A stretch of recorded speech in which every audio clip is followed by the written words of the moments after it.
let me give you my elevator speech.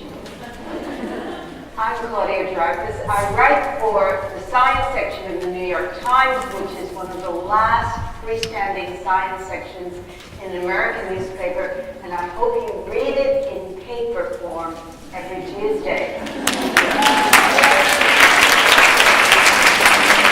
I say that because my own students at Columbia don't read it in paper form. They miss something. They miss the joy of finding something by serendipity and things that they hadn't expected. That said, I have a paper copy in my bag. Ah, you are wonderful. Plus, it pays my rent. I have to tell you something. I actually canceled my subscription when they fired Ann Abramson.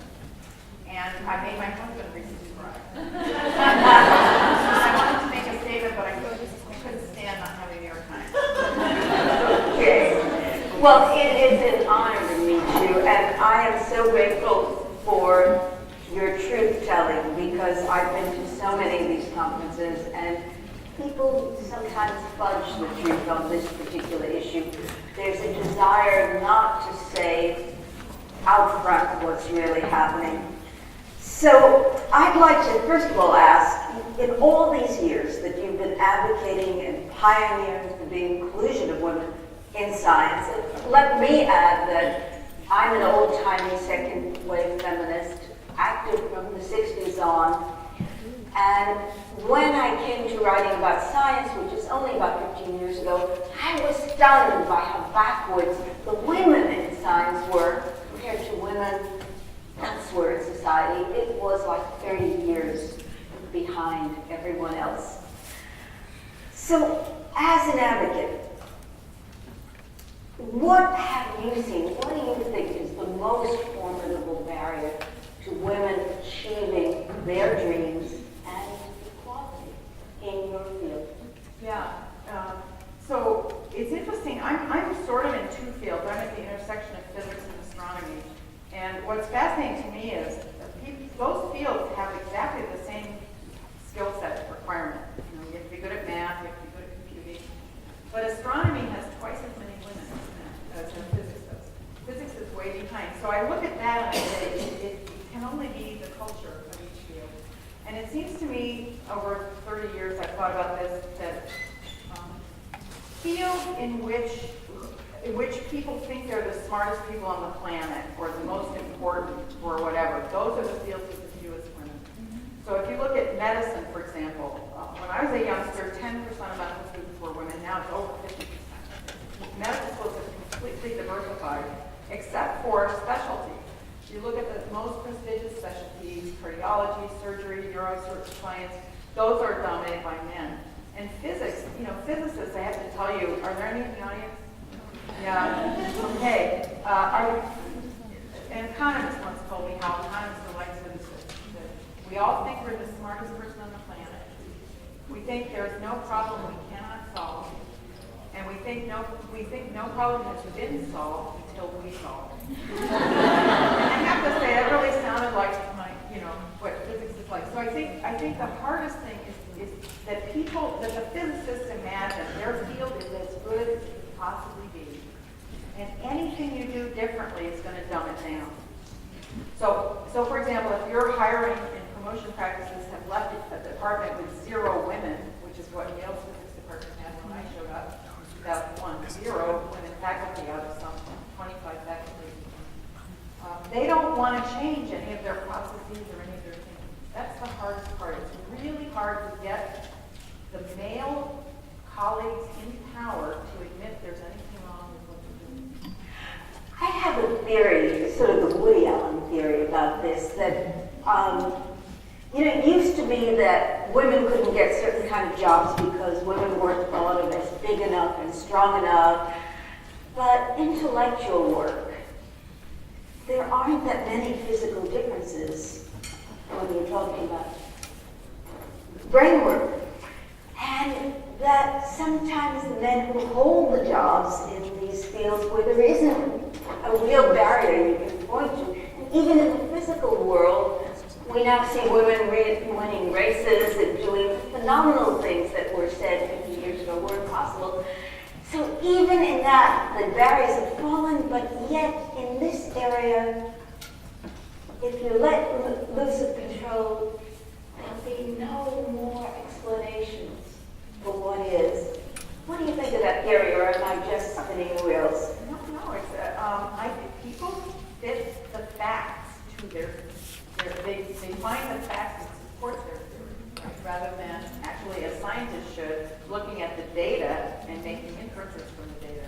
For example, Alonda Schiefringer once pointed out, actually at this first conference on women in astronomy, she said that 100 years ago, there was a legitimate science of weighing brains of cadavers. You weigh the brain, and you compare the brains of men and women, and the brains of men weighed more, so obviously they were more intelligent. That was a common scientific paper in those days. But then someone pointed out that if you divide by the amount the person weighed, that women's brains actually weigh more per gram of person than men's brains, and then that part of research disappeared right away. So they no longer confirmed that men were smarter than women. And needless to point out, there's been the same kind of research about race, about ethnicity. Nazi science was peer-reviewed. So some of this is culture. And it's embarrassing to think that we credit that as legitimate research. Research should pass some tests. So let me say, I'm really glad you mentioned race and ethnicity, because I think, for me, certainly when I was starting out, I was just desperate, right? I was just trying to find some way to cope with this disappearance of all the women around me. And I think I was more focused on women. And over the years, I've realized that it's all one thing. It's all outsiders not being permitted into the inner sanctum. And I would say that in terms of race and ethnicity, underrepresented minorities we're far behind on that. With women, white women, we've made a lot of gains, but clearly women of color have a double whammy of being both female and outside in the second way. So we need to do a lot better. Let me ask you the question, the personal life question, which probably wouldn't be asked by a man, but has to be asked. Anne-Marie Slaughter spoke at my college, Columbia, last year, and suddenly I had my students come to my class in tears. We went to hear Anne-Marie Slaughter speak, and she says if we're really going to go at our career, we probably won't have a personal life. And you have to go. Come down. The Atlantic runs that story every 2 years. They have a different author, but they run that story every 2 years. And when I was a young one coming up, I used to see the story that said, you have more of a chance of being kidnapped by terrorists than you have of getting married if you're successful. And I saw that story and I thought, oh goodness, I've got a high chance of being kidnapped by terrorists because I'm a foreign correspondent. Ooh! I'll never get me. Well, what do you say to your students when I'm really curious because all I could say is, don't read the Atlantic, it's stupid! Yeah, where to begin? Yeah. Although, of course, many young women in the audience probably are already worried about, you've already got somehow in your mind that it's going to be difficult to have a career and have a family. Most young women I know are worried about this. The fact is that women without children don't do any better in advancing their careers than women with children. And despite what Marianne Mason, who wrote this book, Babies Matter, tells the story the other way, but the reason is because women go part-time when they have a family. If you go part-time, your career full-time. If you stay full-time, it does not. So women do not advance anymore with or without children. Also, women do many, many difficult things, like train in medical school. Over 50% of medical students are women, and they have tremendous calls on their time. And they manage to do it and have families. So why can't physicists and people in engineering? I don't know. And third, some people think that better family policies are the answer. Personally, I think we need better but they aren't the answer. If you look at the Scandinavian countries, which have had very generous parental leave policies for many years and have very good daycare, the fraction of physicists who are women in Sweden is 3%. And in the U.S., it's at least 10%. So, with our lousy family policies, so it's not about family. So may I interrupt on that? One of the, there's a fascinating statistic. One of the stories that we constantly hear from academics is that, the tenure-getting years are the same as the childbearing years, and that's what interferes. Do you think that's true? So I don't think so at all. I mean, I think it's, okay, and Anne Marie Slaughter, I found it really remarkable that a woman who was the head of the Woodrow Wilson School at Princeton University, a tenured professor with a husband and 2 children, would say that you couldn't have a significant career in a family. I mean, wasn't that what that was? But maybe she wants to be president. So she wanted to. So then when she moved to another city, separate from her husband and teenage kids, commuting every week, and where she appears to believe that she still should be doing 50% of the housework, even though she didn't really live there most of the time, then yes, okay, that was tough. But really, what it is, let me just say, academics, and I'm one of the worst complainers, we complain about how hard she works. It's part of the shtick, up last night writing a proposal, and I'm so tired. And I probably say that every day. But we forget to say all the good things. We forget to say, first of all, that we love what we do. When people say to me, oh, you get the summer off, that must be so nice. No, to me, the summer is, wow, I get to do some work finally, after teaching. And then here's the thing. Most Americans who work have children. The women who are working at Walmart at minimum wage with no control over their hours, they have children. I think it's hard for them. They don't have as much money to get help. They don't have any flexibility. If you're a professor, you have 100% control of your time, including your teaching. It's so flexible. We make a decent living. I think we should quit complaining about how hard it is. That Anne Marie Slaughter and me and everybody else can start telling you, if you want to have a family, you should be an academic because it's a very flexible, well-paid career.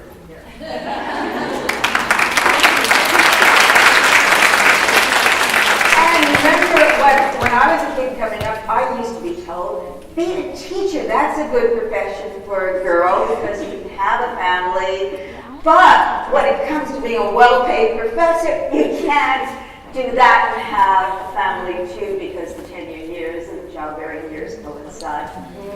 Our women faculty, so we now have 5 women in physics at Yale, from 0, and 3 of them, let me get this right, one was just hired, she has 2 kids, I have 2 kids, I had the one hired, but the 3 who came childless to Yale, we have 6 kids among them, and 2 of them have gotten tenure and the 3rd's well on her way.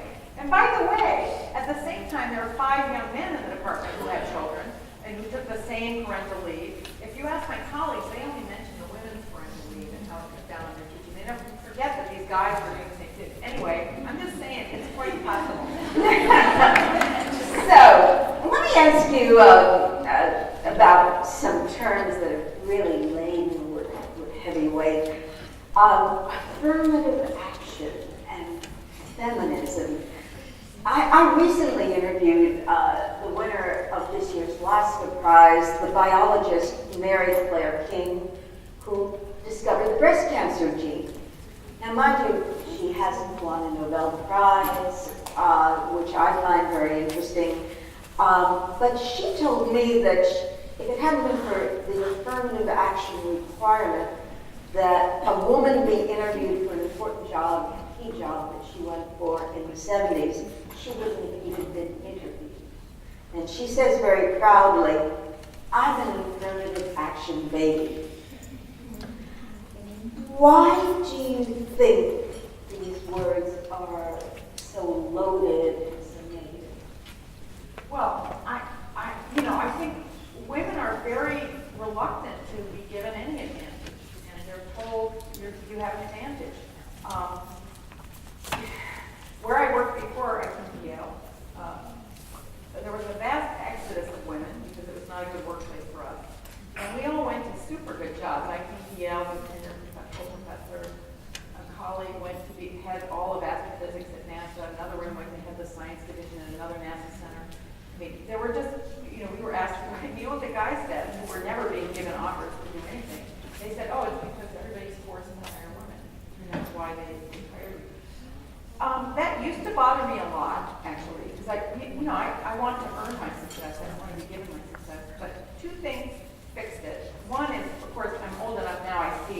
over again the things that have not happened that should have happened. It's really the other way. I would say the women who have made it for my vintage, I think, really had to be extra good with women made it. The second thing, though, I was talking to a colleague. Actually, the woman who was the head of the National Science Foundation, France Cordova, she comes from a research field similar to mine, so we knew each other way back. And she was invited to be chair of the astronomy department at Penn State. And then a few years after that, I interviewed for a job there. And I was talking to the dean, and he let slip that 4 science departments had recently gotten female chairs, and that they made a big effort to hire women into those positions. And that was, again, not a good feeling for me at the time. And I said to France, doesn't it bother you that, you know, some of what you get asked to do is in part because you're a woman? She said, it doesn't bother me at all. She says, first of all, I know I can do a great job. And second of all, you know, that's what it's about. It's about getting a position and making the most out of it. If you think those guys are going to do a better job, you know, it's not true. And I realized at that moment that I had always thought that all these guys who were in the pantheon above me, you know, fancy professorships or jobs or whatever, getting these prizes that never came to me, et cetera, that well, it's true. They're no better than me. I always thought they were, and that's why they were there, and I had not, you know, gotten those recognitions. Which, by the way, I don't think they complain. See, complaining. But just to say, if you look at the same, you know, I'm not in the National Academy of Science, for example, but you look at the people who are, and I've done tremendously more than some of them, not all of them, but some of them. And it's just a matter of, I've actually looked into this. The women don't get nominated. It's actually not even biased. Women are not being nominated. Anyway, I just say, get over it, show how great you are, and that's the best revenge. So in closing, that's really good advice. And advice I'll take. But in closing, the F word, a lot of my students, for instance, don't, even though in every single way they are, don't want to describe themselves as feminists. Why do you think that is? And if you think there's something wrong with it, what's wrong? Yeah, I've wondered a lot about this myself. For people of my vintage, I think calling ourselves feminists was natural, and we still do. And then I saw among the students sort of it ebbs and flows whether they're willing to do so. And I think it's largely because people who are most assuredly not feminists have corrupted the term. They used to talk a lot about how feminists were all bra burners, which turns out to refer to an incident that never happened. And they talk about feminazis, right? So they have allowed young women to be turned off from the notion of being feminine. I think this is the greatest way to disempower you that, you know, it's been done with at least with little effort. Personally, I think feminist means you believe in equal opportunity. The nicest answer, I was asking some of the young women today before we came in, you know, do you call yourself a feminist? And one of them said, I'm an equalist. And I said, what does that mean? She said, well, it's like feminism, but it's for every category, not just gender. And I was like, yeah, I kind of like that. So now I think there's another term that I would be willing to use, equalist, but I'm still happy to call myself a feminist, and I hope that people get it over the, you know, you're handing power to the people who call others feminazis. When you say, I won't call myself a feminist, because that's too radical, you are handing power to the people who are trying to stop women from having equal opportunity. What I say to my students is feminism means I'm for me. I'm not ashamed to be me. I'm not ashamed to say I'm for my rights and not just for everybody. A lot of my students are human rights majors. They're for everybody's rights, but they're not certain they can speak for their own rights. And in my religious tradition, if I'm not for myself, then who am I? On that note, it's been such an honor to meet you, and truth-telling is in itself a noble profession. I'm so pleased.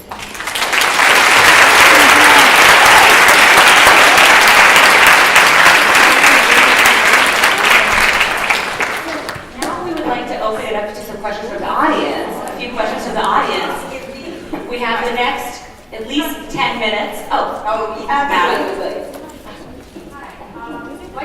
stand up and And speak say about your it. name. And there are mics. Hi, I'm Ms. Wojcik. I'm a theoretical physicist, tenure faculty, and my research is with particle accelerator, Brookhaven and CERN, work with some of your colleagues from here. It has been a really great pleasure, and it's fantastic to see this audience and the variety of young women, and noticing that there are young men here too. But one of my questions is regarding how can we increase the participation of events like this and the whole big picture from our male friends, because there might be something we might add to do this on that respect, because I think it's a super important aspect. It's a really good point. If you couldn't hear, she's asking how we could involve more men in this conversation, and that's very important, which I agree, in particular because, in many arenas, men still run things, so we need their cooperation and participation. I do think some men feel excluded from events like this, just from the name. If something's about women, if it's a conference for women, if it's about feminism, they feel like they don't belong. So I would say, next time you attend an event, bring your male colleagues and friends with you. I think that's the best way to encourage it. And I think also, we've all been guilty of sort of, out of frustration, blaming men for discriminating against women. And it's not that men and women discriminate against women in male-dominated professions, but since the professions are dominated by men, we kind of talk as if it's them doing it rather than all of us doing it. I think that's another thing. And to the men who are here, you're very welcome. I've really noticed, I speak on college campuses a lot, I've really noticed that men want to be in feminist spaces, and maybe sometimes they feel like they need to be invited just to kind of be, make sure, but once they're there, they really feel like it's for them too, and it certainly is, and so just to kind of echo. Anna? Thank you. Hi, I'm Anna Portokansky. I'm also a biologist, and I'll be doing one of the breakout sessions later. I also have a list of tips for you, a little different than Dr. Uri's, and thank you so much, both of you, for your wisdom. I had a question for you about how you've negotiated the service part, because I noticed in your introduction, you're the chair of the department, which is a service kind of position. You're the head of the association. And so did you always do that? Did you hold back and do that once you were tenured? And any advice on that front? Yeah, well, thankfully, I stepped down as chair actually a year ago, so I am no longer chair of the department. I wanted to be chair, and actually the department wanted me to be chair. And it was great for a while, but yeah, so I should answer your question. I have accepted invitations to do service because I felt I should, and also gave me some visibility. Farther along in life, actually Andrea Ghez, who did the beautiful work on the black hole at the center of our galaxy, once told me that she always waits to accept, and she asks, do they need me as opposed to somebody else? Can I add something that others would not? And B, is it going to help me? And when she told me that, I thought, wow, that's very demanding or arrogant or something. And I thought, why not? We're all serving, why not? So I tried to do that. When people ask me to do something, I try to think, does it, do they need me? And does it help me in some way? I hope that helps. And I think women do get called on. Here's another piece of, in a university like mine, probably yours, where people are aware, especially administrators tend to be more involved, I would say, than people in departments. And they want to have women on committees. You end up being asked to be on every committee. And it's way too much work, and you absolutely have to ration it, because otherwise you are doing more of the work that is not valued in that institution and less of the work that is. And let's face it, a lot of what's called service in academia is unnecessary work, and you have to gauge what's real and what's just made work. There are committees for everything, and you don't have to go. Gary?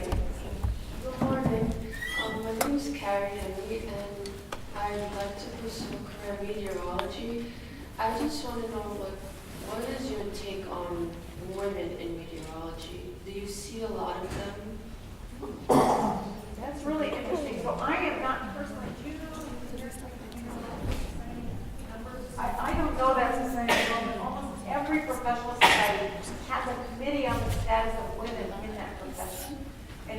their web pages, you will see, you can look for that, and you will find the committees, and you can probably, I'm almost certain they would have information there. I will give a plug to the Committee on the Status of Women in Astronomy, the American Astronomical Society, of which I'm president at the moment. There's a huge amount of information on their webpage that is generic, that doesn't apply only to astronomy, it applies to many things. How to balance work and family, how to get tenure, how to do all these things. And that's a profession, I would guess meteorology is at least as diversified as astronomy. It's a profession that has changed a lot, it's increased a lot of, the things that you need in meteorology are some understanding of physics, especially atmospheric physics and computing. And those have, again, traditionally been male skills. So my guess is it might be a little bit like that. But because women tend to, sorry, I'm putting too many ideas together too quickly. I don't want to jump too far. But somebody was saying women care about doing things that help people. Actually, you were saying that you didn't understand why certain parts of science, why science is relevant until you took the particular course. Right. And I think meteorology is a place, we teach a lot of science without context. We don't tell you why we're learning about this. We don't say why there's an inclined plane with a block on it. We just say there is. Draw some courses. Don't ask why. Okay. And I think the sciences for which the context is obvious, like biology or medicine or meteorology, those are sciences that attract women because you see the good and the important in it without having to be told. With physics, when you take intro physics, I mean, somebody ought to tell you all the amazing things you can do if you understand physics, but we don't. And so I think that's one of the differences. So I would guess meteorology is an excellent field to go into, but I don't have the exact number. Thank you. Hi, my name is Claire Lieber. I'm a physics mathematics major at Hofstra University. And I'm wondering what we as undergraduates can do to raise awareness in our science departments. There is a need for, more education to be shared in a way that encourages learning and changing our perspective. And we're already so loaded with our coursework that sometimes to take that on feels daunting, but that need is there and deep within a lot of us. And we just want to be able to share our voice and share this with the people in our department, our professors, our peers, male and female, and just encourage dialogue. How can we initiate that in our universities? Yeah, really good question. A couple things. One, do you have a women in science group?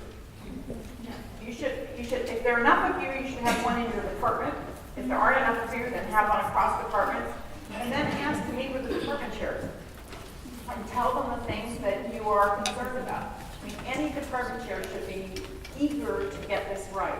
I can tell you that their bosses, the administration, will be definitely more up to speed on this. So I would recommend that. And also for the rest of you, there is a national conference, which is called the Conference for Undergraduate Women in Physics. Yeah, great. Okay, and there are now, I think, 8 or 10 regional sites. Yale is giving one this January. It's always on Martin Luther King Day weekend. And although it says physics, it's actually quite broad. It's all kinds of physical sciences. I'm sure biologists would also get a lot out of it. There are women's sciences that talk about women in science. I encourage you to attend one of those if you can in your region. This kind of stuff, the women talking to women, has kept more people in science, more women in science than anything else, I think. And that conference has done an amazing amount of good for women in science. So good luck. Definitely do that. Yeah, thank you. Okay, so we'll take these last 3 questions, but let's try to speed them up because we got to move on to our next thing. Yeah. Okay, so I'm in high school, and I feel like a lot of the focus of this conference has been on, undergraduate, higher education. And I think a lot, given that a lot of your audience is in high school, I want to know what, as a high school student, and what, as high school educators, we can do to sort of foster that interest in science, without feeling like, as Jen was saying before, it's, socialized that women aren't good at science. What can we do to prevent that before we get to college? Oh, yeah. I think just excel at what you do. I mean, join Science Olympiad or after school clubs or just, rock your chemistry class, whatever. whatever thing happens, I think celebrate how great you are and stuff. My daughter told me in 3rd grade she's no good at math, and I read her out. After I stopped shouting, I suddenly realized, oh, what happens to girls whose moms are not like me? I never heard another peep from her, and she's great at math. But what happens to all the kids whose moms are not like me, and who say, that's okay, honey, you're good at English, right? I mean, I see how it happens. I really see what happens. So you might be that kind of support system and inspiration and prodding for a classmate who doesn't have as much encouragement at home. That seems to me a very important thing. Because the ones of us who are encouraged from home, both my parents were scientists, we get there, despite the obstacles. But there are people who parents are telling them to do something else. This isn't good for you. And maybe you can bring them along with you. I think also, if I may interject, the answer is the same as for the young woman from Foster. Form a group. Team young women in science. The more people get together, the more things change. Thank you. Hi, my name is Jen Ferrero. I'm a computer science with bioinformatics concentration, and I was just wondering, I was looking at 2 of your slides in particular. In the 80s, there was a giant decline in computer science, and I was just wondering, do you happen to know what maybe caused that decline, and is there any way we can prevent a decline like that in the future? Really, really good question. I don't have, the perfect answer, but a great deal of that. Well, first of all, there are fantastic women in the history of computer science. I mean, if you haven't heard of Ada Lovelace or Grace Hopper, you need to. So I think there was and women were interested in that. And interestingly, there's a new book out that talks about how initially men were keen on the hardware and women were left to do the software, which turned out to be the interesting part. There were a lot of women doing it. The decline, I believe, came from a vast influx of foreign students who were preferentially male. That is, not few women came from abroad, but lots of men came from abroad to study, and that's part of that decline. But I think it also changes the character of the workplace. When there are fewer women in the workplace, then it's less attractive to women. And the whole .com ethos of, work all night and play ping pong is not necessarily the lifestyle that lots of women. Some women, yeah, okay, but maybe not others. So I think it's unfortunate, but the history ought to pull women back in, because there was a tremendous amount of pioneering, important work done by women, and women can certainly do these jobs. And they're actually, can I just say, the sciences that don't have things that are alive, medicine and biology have live things that have time scales. Those are really constrained experimental times. You have to be in the lab now and 8 hours later and but computing you can do any time. So it's a very flexible, you can make great salaries. It's a great place for women.